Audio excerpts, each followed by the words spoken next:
喺 AI 咁勁嘅年代，數碼、數據、算法、ChatGPT 都可以即刻分析，但易經呢本幾千年前嘅書，居然仲有人睇，有人用，點解呢？今次我哋用理性同埋科學角度去講下，點解易經仲未被取代，順便精簡咁教識大家點樣用易經占卜嘅方法。首先要搞清楚一件事，易經唔係一本算命書，佢最早係古代中國嘅占筮文本，但後來又發展成為一套哲學系統，核心係講變化、陰陽同埋世界點樣喺對立同埋平衡之間運作。所以佢真正吸引人嘅地方唔係神準，而係佢提供咗一種思考框架。當環境不停變，我哋點樣判斷、點樣調整、點樣做決定？易經主要分兩部分，一部分叫經，由周文王同周公寫嘅64卦、卦辭同埋爻辭；另一部分叫做傳，亦有人叫佢做十易，係孔子同埋佢啲門生整嘅注解同埋分析。孔子晚年超中意睇易經，佢仲話如果自己50歲就開始睇易經，成世人都唔會犯大錯。其實易經從來都唔係教你點樣發橫財、一步登天，最緊要係教識大家點樣避開會拖累自己嘅嚴重失誤。呢一套道理就算擺喺而家嘅社會一樣非常實用。首先講易經三大核心概念：變、位同埋時。易呢個字有3種解釋：第一，世間所有嘢永遠都會轉變；第二，就算環境點變，背後都有恆久不變嘅規則；第三，表面世事再複雜，內裏根本嘅道理其實都係宇宙規律。乜嘢係卦呢？卦係符號系統，由長線陽爻同埋短線陰爻組成，3條爻就係一個卦，共有8個卦，用嚟類比宇宙萬物。8卦分別係乾、坤、雷、巽、坎、離、艮、兌。64卦係由呢8個卦兩兩相搭而成，每卦有6條爻，代表事情發展嘅6個階段。占卦最古老係用49條絲草算卦，呢個方法最少用20幾分鐘，而且較麻煩，而家應該好少人用。現代多數人用3個銅錢，你可以用5毫子硬幣。字同埋背兩面代表陰陽，一共有4種組合，好似呢張圖咁。注意，如果3個都係字，或者全部都係背嘅時候，稍後要變爻。而家先訂6次銀仔，第一次係初爻，最後一次係上爻，然後記錄喺紙上高。爻數分6、7、8、9，呢個係來自陰陽老少嘅數學對應。易經係一套好複雜嘅系統，如果一開始講得好深入，大家可能會冇興趣。所以簡單講，6同9係極陰極陽嘅數，極盛將變。我哋初步暫時唔使理得咁深入。講返頭先訂嗰6次銀仔，注意第一次係初爻，寫喺最低下邊；最後一次上爻，寫喺最高上面。4、5、6爻係上卦，1、2、3爻就係下卦，排列如下。然後睇返64卦象表，上順下坤，找出本卦就係官卦。注意，如果有爻係老陰或者老陽嘅話，例如全部都係字就叫老陰，要轉成陽爻；全背老陽嘅話就要轉陰爻。少陽同少陰唔使變，變爻後找出變卦，變完出嚟上順下震，查表睇到係益卦。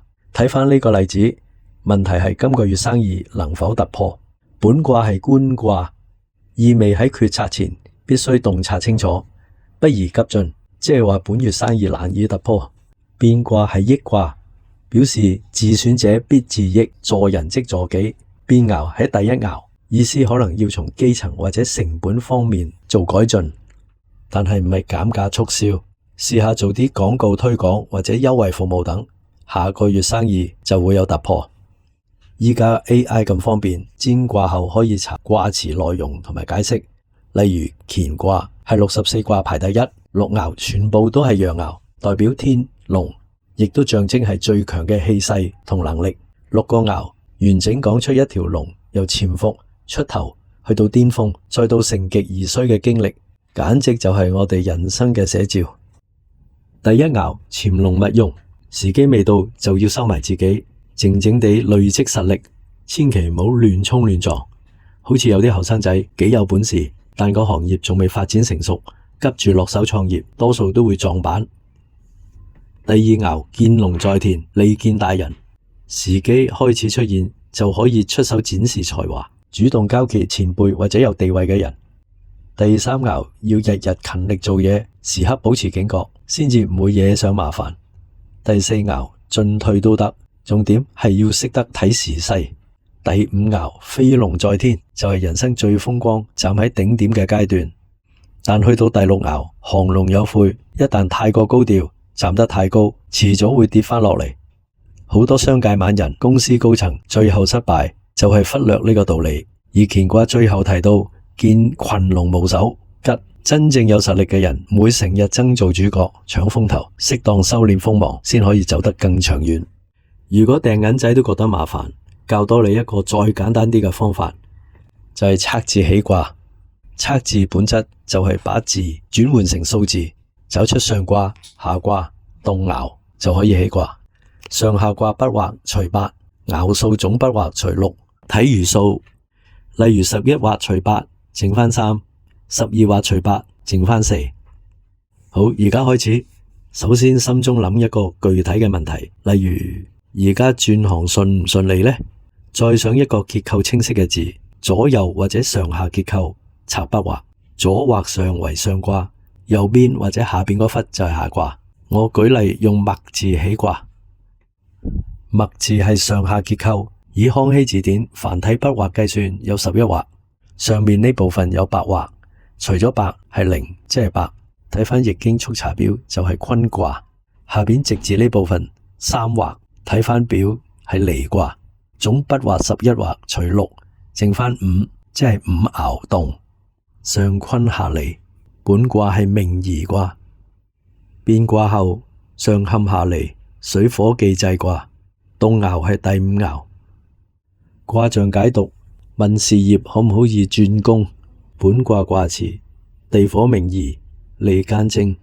明夷意思即係光明受損，太陽落喺地下，即係代表事業正係處於黎明前嘅黑暗期。咁即係話你目前可能感覺被壓制、懷才不遇，或者處境對你不利。但係黑暗唔會永遠持續，天總會亮。變卦卦辭係水火既濟，初吉中亂，即係話既濟已經完成，已經度過之意，代表你能突破困難，到達彼岸。但成功後要守成，不可鬆懈。呢個卦提示，從明夷咁困苦至到既濟嘅成功過程係唔會輕鬆。最關鍵係動爻。明夷卦第5爻嘅爻辭：箕子之明夷，利貞。箕子係商朝嘅賢臣，係暴君土皇亂政嘅時候裝瘋保命，等待時機。對於問事業嘅啟示，你目前工作遇到好大嘅壓制，可能來自上司、體制或者同行競爭。暫時低調，唔好同強勢者正面衝突，保持實力，等待時機轉變。唔好因為受壓制憤而離職，最好表面順應，內心堅持原則。仲要唔好喺公開場合表達不滿。一句話即係：依家唔係硬拼嘅時候，好似箕子一樣，暫時扮傻，等局勢改變先至出手。再喺墨字呢個形同埋意思解讀補充：墨係米麥食糧，即係話你有養活自己嘅能力。事業根基唔差，麥需要秋冬播種，春夏收成。你嘅事業係慢熱型，麥被碾壓成麵粉，你可能會經歷被壓榨、被低估嘅時期，但碾壓後價值更高。呢啲磨難最終會令到你更值錢。3個月短期建議：唔好主動爭取升職或者大變動，做好份內工作，暗中學習新技能。6至12個月中期建議：留意環境變化，當壓制你嘅人或者勢力鬆懈嗰陣時，就係你嘅機會。總結：你嘅成功會係逐步累積型，唔係爆發型。終能走到既濟嘅成功彼岸，但過程需要耐心。事業運隨着年資增長。跟住講位，每個卦共有6個位置，單數係屬陽，雙數係屬陰。陽爻放喺陽位，陰爻放喺陰位，就叫做當位，係大吉之象。一旦擺錯位置，好大機會會出錯。講淺白啲，就係人要坐翻喺適合自己嘅崗位，能力唔夠卻身居高位，遲早頂唔順。滿身才華卻被壓喺低位，自己都唔會開心。人同崗位唔匹配，就係煩惱嘅源頭。再講時，已經不斷提醒我哋，該停就停，該做就做，一定要睇準時機先至行動。同一件事揀唔同時間去做，結果可能相差10萬8千里。好似津卦代表萬物啱啱萌芽，卦辭勸大家千祈唔好急住擴張，先將根基打穩陣先。而家好多創業人士一揾到第一桶金，即刻大肆請人，急速擴充業務，完全唔理自己腳步未穩，最後大多數都係不了了之。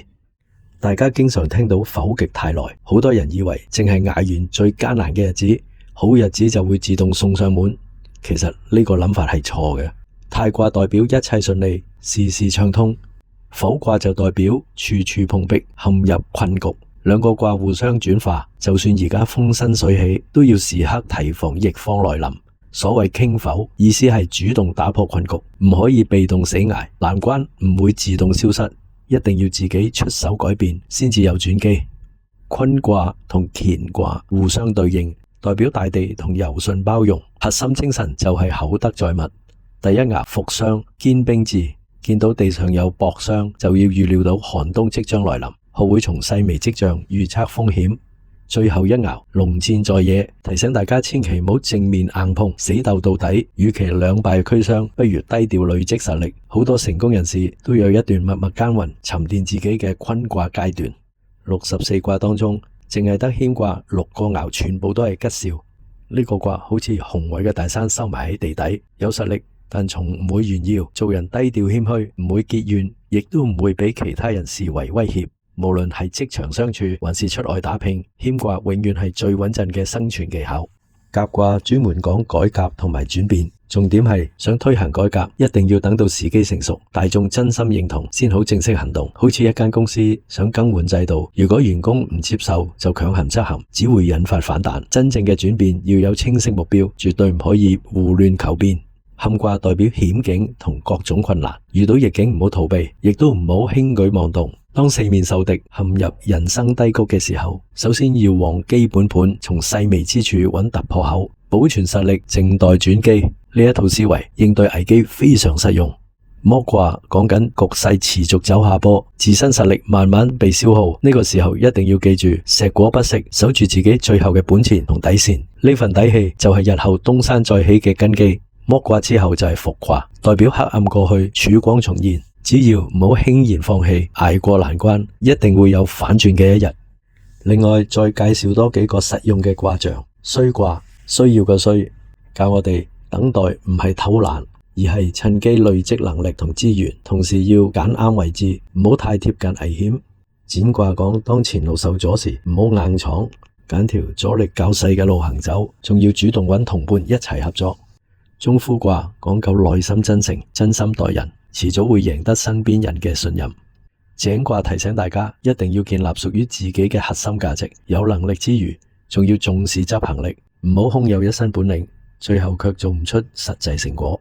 最後兩個卦，既濟卦代表事情圓滿完成，未濟卦就代表一切尚未結束。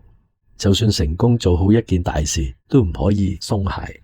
因為每一個終點都會有另一個新起點，而易經推崇嘅理想做人態度就係天行健，君子以自強不息；地勢坤，君子以厚德載物。做人既要積極上進，亦都要寬厚包容，剛柔並重，先至係真正嘅強者。用科學角度嚟睇，點解易經會覺得好似好準咁？一個可能嘅原因係人腦天生就擅長揾模式。當你喺個模糊情況下睇到一段好抽象但又好有彈性嘅資訊，你會自然將自己依家面對緊嘅問題代入落去。換句話講，易經好多時唔係直接俾答案，而係幫你整理思路。呢種效果好可能同心理學講嘅投射、確認偏誤同埋喺壓力下尋找意義有關。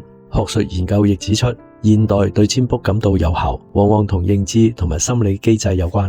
咁 AI 可唔可以取代易經呢？將來唔敢講，而家仲未可以，因為一個係幫你算得快，一個係幫你諗得深。而喺一個變化越嚟越快嘅世界，有時候我哋需要嘅唔係答案，而係理解同埋變化嘅能力。時代不斷改變，但人性同世界萬物嘅規律從來都冇改變過。易經唔係咩算命把戲，而係一套教我哋睇清楚自己身處嘅位置，把握每一個時機對應變化嘅思維方式。成日有人問電話號碼可唔可以用易經去批算呢？我試過將電話號碼分兩組去算上下卦同埋爻數，亦都試過兩個數字一組去算，先天為本，後天為用。我當然連後天八卦都試埋。我仲有超過10萬個研究個案 support， 所以我一定算得比你多。喺網上就不便評論啦，我用個譬喻嚟總結啦。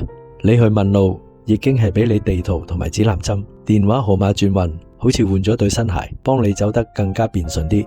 兩者做事唔一樣，可以共存，但唔能夠互相取代。今次分享到呢度，我哋下條片再傾，拜拜。